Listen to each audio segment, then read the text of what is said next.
Hello, everybody. Welcome to the podcast. Yeah, the podcast is going to be from Monday to Saturday, but Sunday is going to be like a off. So today's podcast is going to be about neuroplasticity. This is an interesting term, actually, in neuroscience that a lot of people neglect when they go about their life. So, what is it? This is like the brain's ability to change its structure and respond to certain experience or learning or injury or like your environment around you.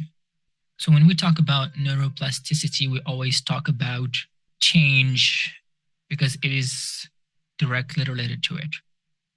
So the saying goes is that if you're young or the younger you are, the easier for you to learn things, right?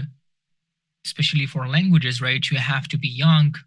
There is this thing called critical period hypothesis in learning. And they say from birth until you are 12 or like 18 years old, learning is accelerated, right? So kids or children can learn really, really, really fast because their brain is very plastic. Their brain is like at the peak. So they can learn anything faster. Their accents, if they learn a language, they can learn a language like native speakers. If you put them in an environment where that language is taught, they will pick up the language like native speakers. That's why you might notice like your kids, since you give them like tablets or like if they study in English or American schools, they tend to have very good pronunciation compared to your pronunciation or to someone that is older, right? So in a way, the younger you are, the easier for you to learn things. That's why they say you should learn as many things as you can when you are young, because past 25, it gets really difficult to change, right? And some people think it's impossible to change. And this neuroplasticity came to like debunk this idea that we actually don't change, right? We don't change that much after a certain age, after 2025. If you want to learn English and you're, let's say, 30 years old, there is no way you're going to get the American accent. There is no way you're going to get the British accent because that's it. Like your brain is already wired and they cannot change. But what neuroscience studies show that your brain actually can restructure itself even after 2025. If you like really push it, you can restructure your brain, meaning that accent you're aiming to have at age 60 or age 50 or 70, you can still have it. You can still have the American accent when you learn English, or the British accent when you learn like British. So it's not something that is too far gone and that's it. And then you cannot really learn or become better anymore. It's just that the only difference between you learning at, let's say, at age 40 and someone learning at age 10 is how easy it is for someone to pick a language. You might notice this, when you are young, you can pronounce a lot of sounds. Your ability to pronounce universal sounds is like crazy. Like you can speak French or Italian or Spanish with the exact accent, right? You can speak even Chinese with a Chinese accent. You don't sound different, right? Because again, it's all about your oral cavity. Back then, at that age, it's not fully developed, so you can easily change and you can easily pick up an accent, right? But if you compare that child to someone who is 40, it's not easy. Yes. I'm saying it's possible, but it's not easy. It's like your brain is already wired to which accents or familiar to which sounds you should produce, right? So when you try to learn like a new word or a new sound, your brain kind of like hesitates, because you're not used to it. Sometimes it's becomes almost impossible for you to get to that accent. Again, at age 40 or so, or 50 or 60, you need to rationalize it. It's not going to be more of like a subconscious process. It's going to be a conscious effort to do things, right? It's like you're telling your brain, look, I have to change this. I have to do this. I have to do that. And it will change, but it needs a lot of effort. It will take years to learn at an older age compared to probably a couple of months or maybe less than that if you are young.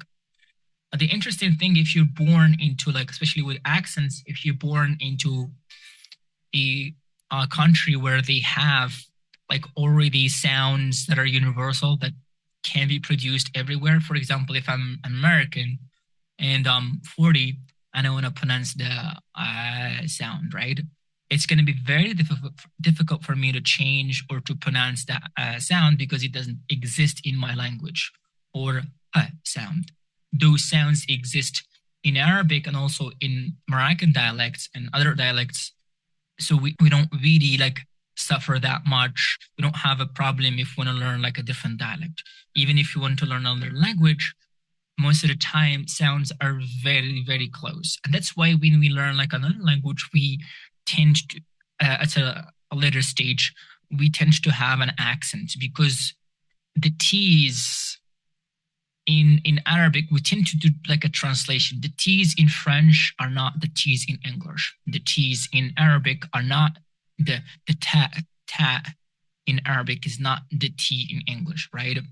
We have in English, when vowels and consonants interact, there is this softening, depends on the environment. There is this hardening of the sound, depends on where the context. So sounds aren't always pronounced the same.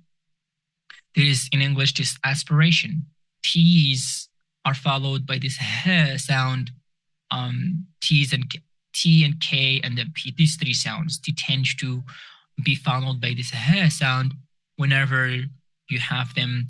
Let's say there is a vowel before them, but not when there is a consonant before them. Like s, if before these consonants, the rule does not work.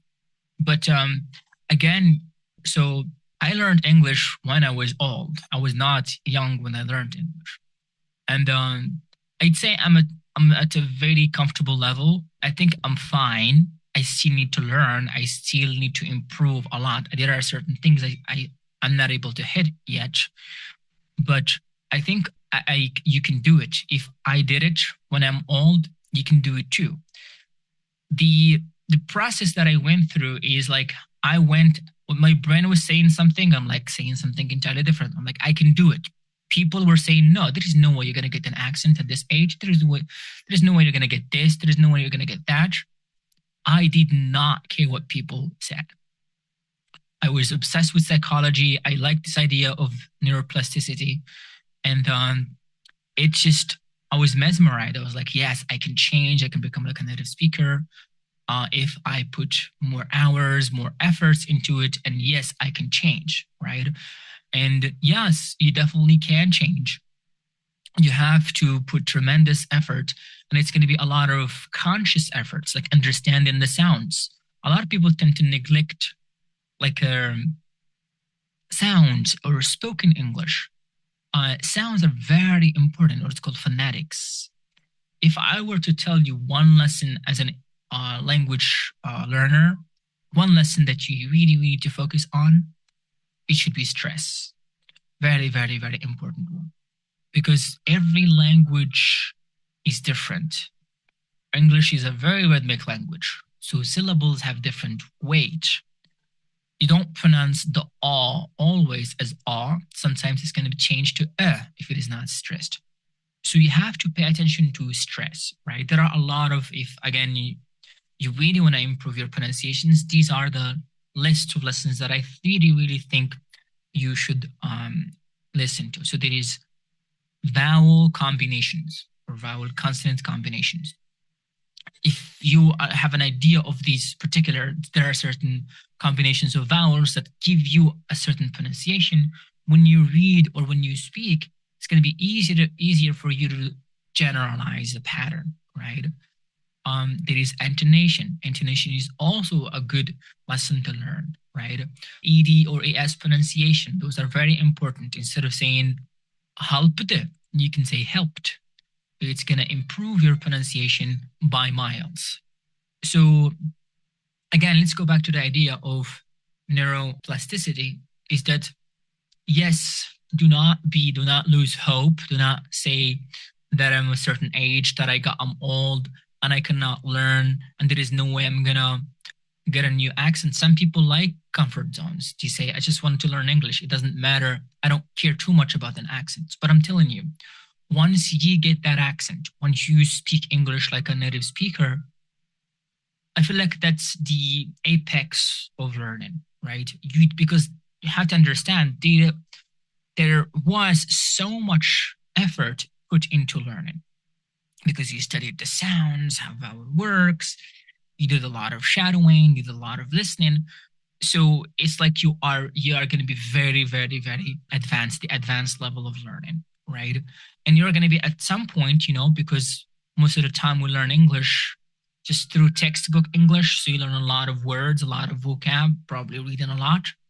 But the thing that most people tend to neglect, and most teachers tend to neglect, especially in my country, is the spoken English. Spoken English they don't really care too much about it. I feel like they've used outdated methods in teaching, so speaking is not really good. And even if there is a speaking, if a teacher is a creative one and they implemented teaching activities in the class, you have like 40 students. How are they going to get 2 minutes each, probably per session? That's what they're gonna get. But the teacher has to talk, right? So yeah, 2 minutes would not be enough for you to improve, right? Especially your pronunciation. So you have to talk to others, you have to listen, you have to discuss content with others just to improve. It has to be like a balance. 50% of your English learning should be speaking, because speaking also gives you this confidence to be able to talk in front of a lot of people. And most of the time you have the words, but you don't have the confidence to say the words, which is challenging sometimes, right? So yeah, this is your solution to change. This is, I'm a teacher, so I only relate this to what I teach, but you can generalize neuroplasticity to anything that you are learning piano, learning violin. It's something actually I want to learn. I want to learn violin. I know a lot of people say you have to learn music when you're young, but I need to learn the violin, although I am like 32 years old. So I want to learn the violin. I know a lot of people say past your age, but I want to learn it because it's, I know I can change. I know I can do it. And so far, anything that I wanted to pick up, even at an old age, I can learn it. And I think you can do that too. You have to just do not set limitations for yourself and say you cannot do it. You're old, you're this, you're that. No, you can. You have to just be consistent and do the efforts. I think most of you know the 10,000 hour rule. They say if you really want to master something, you have to spend 10,000 hours to do it. And once you do that, you are going to be like a master of that thing, right? So mastery takes like 10,000 hours. But yeah, hopefully you like today's podcast. Hopefully you're going to change your mind about change. And in the future, if you want to do something, if you want to study something new, learn that or know that you can actually do it because of neuroplasticity. All right then, everybody. Thank you for today's podcast. See you tomorrow. Bye.